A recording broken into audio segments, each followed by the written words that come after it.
Sejam bem-vindos ao quarto episódio do EASO Podcast com o tema fitoterapia. A fitoterapia ela se encaixa em uma PICS, que são as práticas integrativas e complementares em saúde, que são tratamentos que utilizam recursos terapêuticos baseados em conhecimentos tradicionais, voltados para prevenir diversas doenças. Evidências científicas têm mostrado os benefícios do tratamento integrado entre medicina convencional e práticas integrativas e complementares.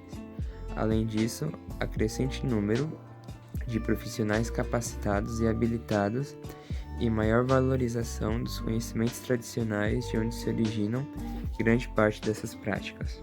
Planta medicinal, uma planta que contém substâncias com propriedades medicinais em suas partes, como folhas, flores, raízes e cascas. Essas substâncias podem ter efeitos terapêuticos no organismo humano e são utilizadas para tratamento ou alívio de doenças, sintomas ou condições de saúde. A fitoterapia é uma terapia caracterizada pelo uso de plantas medicinais em suas diferentes formas farmacêuticas, sem a utilização de substâncias ativas isoladas, ainda que de origem vegetal. A origem da palavra fitoterapia deriva do grego therapeia, tratamento, e phyton, vegetal, significando o estudo das plantas e suas aplicações em curas e tratamentos. Segundo a Organização Mundial da Saúde, é considerada a planta medicinal toda e qualquer vegetal que tenha em um ou mais órgãos substâncias terapêuticas. A primeira referência escrita sobre o uso de plantas como remédios é encontrada na obra chinesa Pen Tsao, A Grande Fitoterapia, de Shen Nung, que remonta a 2800 a.C. Além disso, foram citadas no papiro de Ebers, que descreve centenas de plantas medicinais. Já na Grécia foram catalogadas cerca de 500 espécies pelos discípulos de Aristóteles, Teófrasto. Hipócrates também utilizava a técnica, deixando a obra Corpus Hippocratium, considerada a mais clara e completa se tratando de plantas medicinais. A fitoterapia foi institucionada no sistema de saúde pública no Brasil em 2006, com a publicação de Política Nacional de Práticas Integrativas e Complementares. A fitoterapia é uma alternativa natural aos medicamentos químicos e pode ser utilizada isoladamente ou em conjunto com eles. A fitoterapia tem sido cada vez mais reconhecida como uma opção saudável e natural para tratar doenças e problemas de saúde. Importância para a medicina tradicional e moderna. Medicina tradicional tem uma longa história, ancestralidade ou tradição. É a soma de conhecimentos, capacidades e práticas baseadas em teorias, crenças e experiências de diferentes culturas, explicáveis pelos métodos científicos ou não. Utilizada para manter a saúde, prevenir, diagnosticar, melhorar ou tratar doenças físicas e mentais. As plantas medicinais são utilizadas há séculos pelas civilizações para melhorar a qualidade de vida. As comunidades tradicionais utilizam as plantas medicinais como recursos para a saúde. A Organização Mundial da Saúde reconhece a importância da fitoterapia. A fitoterapia pode ser uma alternativa para quem tem alergias ou efeitos colaterais indesejados com medicamentos alopáticos. A fitoterapia pode ser usada para aliviar sintomas de doenças crônicas como alergias, asma, cistite, depressão e nevralgia. A fitoterapia pode ser usada para buscar o equilíbrio do organismo e não apenas tratamento de sintomas isolados. Fundamentos da fitoterapia. O que são fitoterápicos? São medicamentos produzidos através de plantas medicinais em suas diferentes formas farmacêuticas, sem a utilização de substâncias ativas isoladas, ainda que de origem vegetal. Esses princípios ativos podem ser extraídos das raízes, caules, folhas, flores e sementes e devem ser manipulados por indústrias farmacêuticas. O que é Rename? Criada em 1985 por meio de publicação da Portaria número 233 do Ministério da Previdência e Assistência Social, a Relação Nacional de Medicamentos Essenciais é um instrumento orientador de uso de medicamentos e insumos do Sistema Único de Saúde. Fitoterápicos do SUS. Alcachofra, indicada para facilitar a digestão de gorduras, alívio do desconforto abdominal, gases e náuseas, pois sua ação colagoga e estimula a secreção da bile. Aroeira possui propriedades adstringentes, balsâmicas, antisséptica e cicatrizantes, indicada para estomatites. Babosa, ação cicatrizante e antimicrobiana, indicada para ferimentos leves e queimaduras. Cáscara sagrada, utilizada para tratar prisão de ventre por aumentar a mobilidade intestinal. Espinheira santa, ação tonificante, antiúlcera e levemente diurética, indicada para gastrites e indigestão. Garra do diabo, ação anti-inflamatória, antirreumática e analgésica devido à inibição de prostaglandina, é usada para tratar artrites, tendinites e fibromialgia. Guaco, atua como expectorante e broncodilatador, alivia tosse, asma e bronquite. Hortelã, pode ser usada no tratamento de problemas digestivos como digestão lenta e meteorismo epigástrico. Resfriados, dores de garganta e dores abdominais também podem ser usados em ferimentos e contusões na pele. Isoflavona de soja, usada para complicações de TPM e menopausa, pois exerce efeitos estrogênicos e antiestrogênicos. Plantago, composto de fibras capazes de reter líquidos, indicados para constipação. Salgueiro, ação analgésica, antirrepática e anti-inflamatória, usada para artrites e dores na lombar. Unha de gato, possui propriedades antimicrobianas e anti-inflamatórias, protetor celular e antioxidante, indicado para artrite reumatoide e osteoartrite. Exemplos de compostos e princípios ativos encontrados nas plantas medicinais. Antroquinonas, metabólitos secundários vegetais de classe das quinonas, são encontradas naturalmente na cáscara sagrada na forma de cascarosídeos.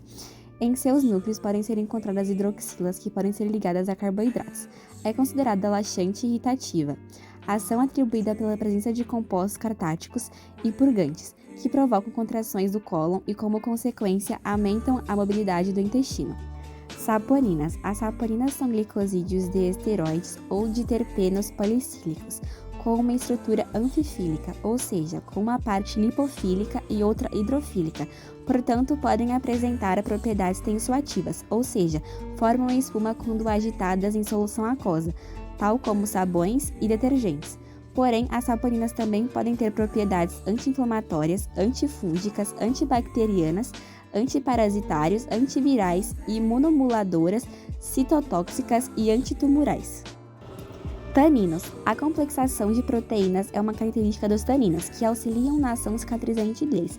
Nela ocorrem ligações de hidrogênio e interações hidrofóbicas capazes de combinar proteínas, formando o precipitado que resulta na adstringência.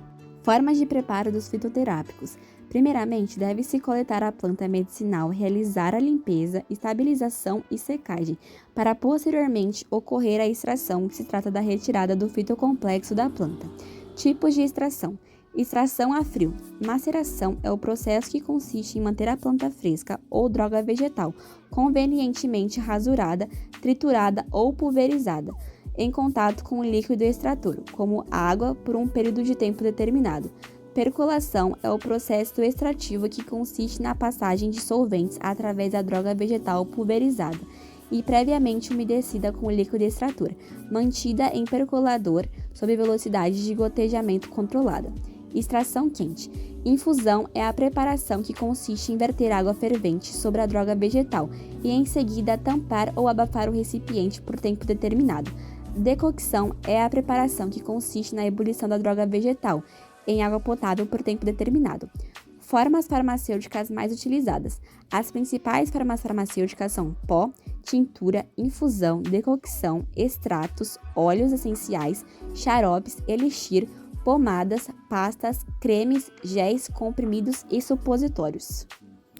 Segurança e efeitos colaterais. Os fitoterápicos, assim como os medicamentos alopáticos, podem causar efeitos colaterais indesejados, como reações alérgicas e toxicidade em órgãos. O uso inadequado, como a automedicação, pode gerar interações negativas com outros remédios, aumentando os riscos.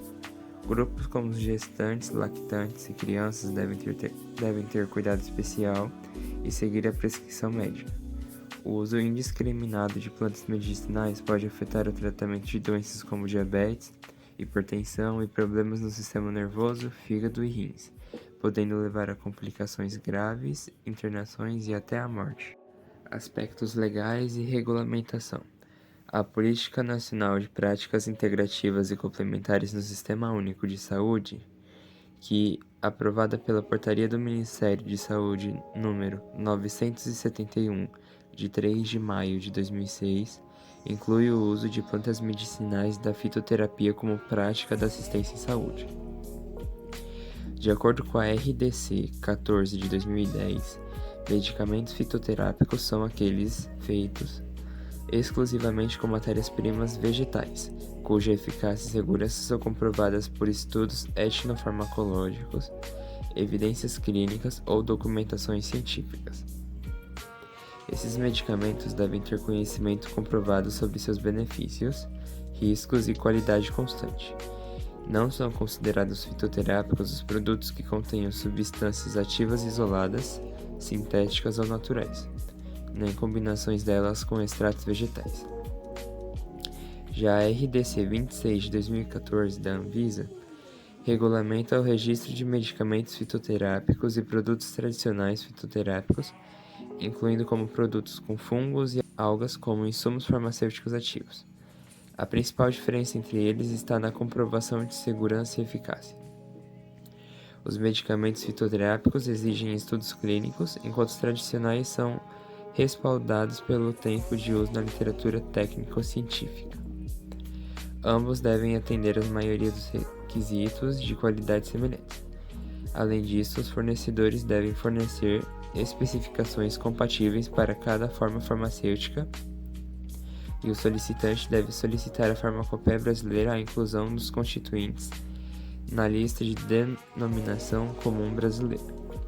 Um total de 66 plantas medicinais foram reconhecidas pela Anvisa como de utilização medicinal tradicional no Brasil, na forma de drogas vegetais, podendo ser notificadas para comercialização, conforme a RDC 10 de 2010. Além disso, existem 12 plantas medicinais registradas no Registro Nacional de Medicamentos.